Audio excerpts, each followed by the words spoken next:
মাদ্রাসা কাল ছুটি হবে নাকি নাকি ছুটি হয়ে গেছে? আচ্ছা যাই হোক, পরীক্ষার ছুটি আছে না সামনে, এই মাদ্রাসা ছুটি হওয়ার পরে কিছু গার্ডিয়ান এসে দেখবেন যে হুজুরের কাছে নালিশ কাজে, হুজুর আপনি কি পোলাপান বানাইলেন, বাড়ি যেয়ে টিভি দেয়। আচ্ছা, যে মাদ্রাসার ছাত্র বাড়ি যেয়ে টিভি দেয়, এটা কি হুজুরের দোষ না অভিভাবকের দোষ বলেন তো আপনারা? অভিভাবকের দোষ। কারণ যে অভিভাবকটা তার সন্তানকে আলেম বানাইতে চায়, সে মাদ্রাসায় দিয়ে নিশ্চয়ই তার বাড়ির পরিবেশটাও মাদ্রাসার মতন বানানো উচিত, ঠিকই না? পোলা দিছি মাদ্রাসা, আমি এদিক দিয়ে বিশাল বড় এলইডি টিভি কিনে বসে রয়েছি, তো ওই পোলা বাড়ি যেয়ে তো কাজা কাফার আদায় করবে, ঠিক না? 3 মাস যা দেখে নাই 3 মাসের ডে 100 দিকে বেলাবে। তো এই পোলাপান করে কি, ওই মাদ্রাসার পোলাপান যখন বাড়ি যায়, টেলিভিশনে একটা পাইয়ে রিমোটটা নিয়ে 4 হাত পাওতে টিপা শুরু করে, কোনটা রেখেছি কোনটা দেখবে কোনো দিশা পায় না।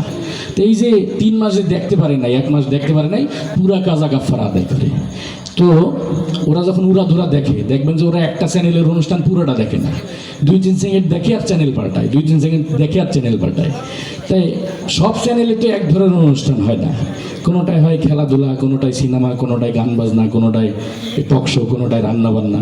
তো একটা বাচ্চা ওই বাড়িতে যায় উড়াধুরা টিভি চ্যানেল পরিবর্তন করতে আসে রিমোট দিয়ে। তাই কাকতালীয়ভাবে আপনি মনিটর আনেন নাই, তো ওই কারণে গলা ভেঙে যেতে আসে, এইসব অনুষ্ঠানে মনিটর লাগে। কাকতালীয়ভাবে এই যে বাচ্চাটা যে বারবার চ্যানেল পাল্টাইতে আছে, তাই এক চ্যানেলের আওয়াজ যদি আর এক চ্যানেলের সঙ্গে মিলে যায় তখন কেমন শোনাবে? সবাই একটু মনোযোগ দিয়ে শুনবেন, কারণ হুট করে কথা এক জায়গা থেকে আর এক জায়গায় চলে যাবে, বুঝবেন যে চ্যানেল পাল্টানো হয়েছে, ঠিক আছে? তো টেলিভিশন অন করবো। আচ্ছা, টেলিভিশন অন করার পর শুরু হলো সকাল 7:30 শুধুমাত্র দৈনিক গেড়াকল পত্রিকার বরাত দিয়ে অনুষ্ঠানের প্রধান অতিথি তার বক্তব্যে আরো বলেন, ওয়াঞ্চিং ট্যাক ও চোপাকা চোপাকাচ্ছে ও মালে।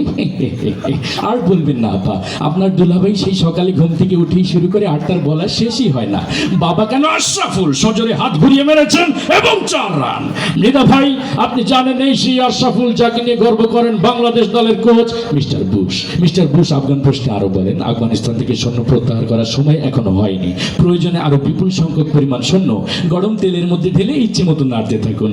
আবার যে কথা বলছিলাম, তারপর আপনার ঝাল মশলা সবকিছু পরিমাণ মতো দিয়ে ঘুন্টে একটু পোড়া পোড়া গন্ধ হলে ঢাকনাটা তুলেই সেখান থেকে 10টি বোমা একটি তাজা রাইফেল উদ্ধার করেন ডিবি পুলিশ।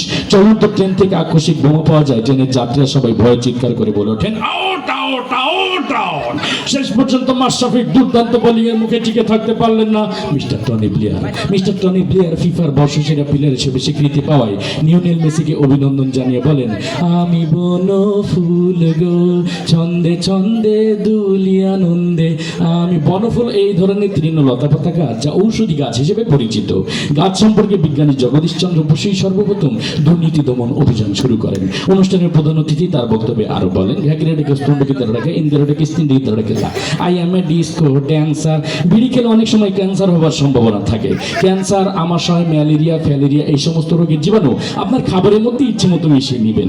আবার যে কথা বলছিলাম, এগুলো যখন আপনার খাবারের সঙ্গে মিশাবেন তখন আপনি লক্ষ্য করে দেখবেন সোজাসুজি স্টার্ট কাবার অঞ্চলে সীমানার বাইরে। এরই মধ্য দিয়ে বাংলাদেশ দলের সংগ্রহ দাঁড়ালো 2 উইকেটে 210 কোটি টাকা, যা গতকালে শেয়ার বাজার থেকে 110 কোটি টাকা ও 50,000 বাড়িঘর, ফসলের ক্ষেত ও অসংখ্য প্রাণের জীবন্ত মৃত্যু হয়েছে। সর্বনাশ এই সিউড়ির চারিদিকে কান পাতলে শুধুই শোনা যায়, কোথায় পালিয়ে যাবি, এখন তো তুই আমার হাতের মুঠোই। আজকের অনুষ্ঠানের প্রধান অতিথি এই কথা বলেন সৌদি আরবের এক অজ্ঞাতনামা ব্যক্তি, যার নাম ধারণা করা হয় সাকিব আল হাসান। এরই মধ্য দিয়ে তার 10ম অর্ধশত রান পুরা করলেন। মিলা ভাই, আপনি জানেন একদিনের আন্তর্জাতিক সংস্থা তেল নিয়ে তেলসমাতি না করার জন্য অনুরোধ জানিয়েছেন মন্ত্রী পরিষদ। মন্ত্রী আরো বলেন, তেল, ডাল, আটা, ময়দা, সুজি সহ সকল ভোজ্য পণ্যের দাম কমানো হবে আগামী 32 সাল নাগাদ। এতক্ষণ আমাদের সঙ্গে থাকার জন্য ধন্যবাদ। শুরু ছিলেন আবহাওয়া বার্তা, এবার খেলার খবর। ব্যাস, রান্না হয়ে গেল, এবার এই খাবারটি আপনি পরিবেশন করুন। আজকের এই অনুষ্ঠানে আগত নারী, পুরুষ, আন্ডা, বাচ্চা, ডিম, ভাইব্রেশন যারা এসেছে সবাইকে আপনার এই খাবারটি দিবেন। আপনার এই খাবারটি খেয়ে সবাই বলতে বাধ্য হবে, ইন্না লিল্লাহি ওয়া ইন্না ইলাইহি রাজিউন। মৃত্যুকালে তার বয়স হয়েছিল 5 ফুট 6 ইঞ্চি, মুখে ছিল কোচা কোচা দাড়ি এবং 2 থেকে 3 দিনের রিমান্ডে নিয়েছেন ডিবি পুলিশ। পুলিশ এই হত্যাযোগ্য সম্পর্কে কিছু না বললে শুধু এতটুকুই বলেছেন, এতক্ষণ আমাদের সঙ্গে থাকার জন্য ধন্যবাদ। শুরু করছে আপনাদের সবার প্রিয় অনুষ্ঠান। আল্লাহ হাফেজ।